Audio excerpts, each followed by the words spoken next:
BJPക്ക് വേണ്ടി തിരഞ്ഞെടുപ്പ് അട്ടിമറിച്ചു എന്ന തിരഞ്ഞെടുപ്പ് കമ്മീഷന്റെ ഏറ്റവും നാണം കെട്ട പ്രവൃത്തികളുടെ തെളിവുകൾ ഓരോന്നായി പുറത്തു വരുമ്പോൾ തീർച്ചയായും രാജ്യം ഓർക്കേണ്ട ഒരു പേരുണ്ട്.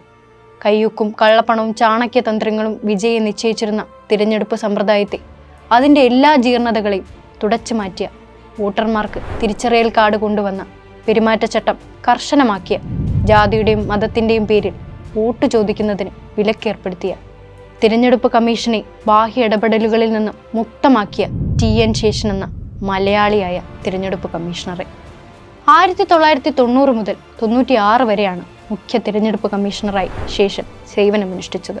തിരഞ്ഞെടുപ്പ് കമ്മീഷൻ ഓഫീസായ നിർവാചൻ സദനിലെ ശോചനീയമായ അവസ്ഥകളിൽ മാറ്റം വരുത്തിയായിരുന്നു തുടക്കം.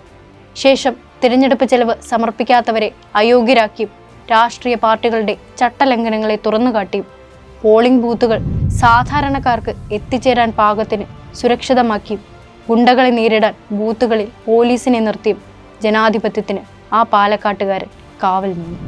കുനിയാൻ പറയുമ്പോൾ മുട്ടിലെഴുന്ന ഭരണകൂടത്തിൻ്റെ വിനീത വിധേയദാസന്മാരായി തിരഞ്ഞെടുപ്പ് കമ്മീഷൻ മാറുന്ന കാലത്ത് നമ്മുടെ രാജ്യത്ത് ഇങ്ങനെയും ചിലർ ഉണ്ടായിരുന്നു എന്ന ഓർമ്മപ്പെടുത്തൽ ജനാധിപത്യവും സ്വാതന്ത്ര്യവും ആരുടെ മുന്നിലും അടിയറവ് വെക്കാനുള്ളതല്ല, ഒറ്റുകൊടുക്കാനുള്ളതല്ല എന്നതിൻ്റെ കൂടി ഓർമ്മപ്പെടുത്തലാണ്.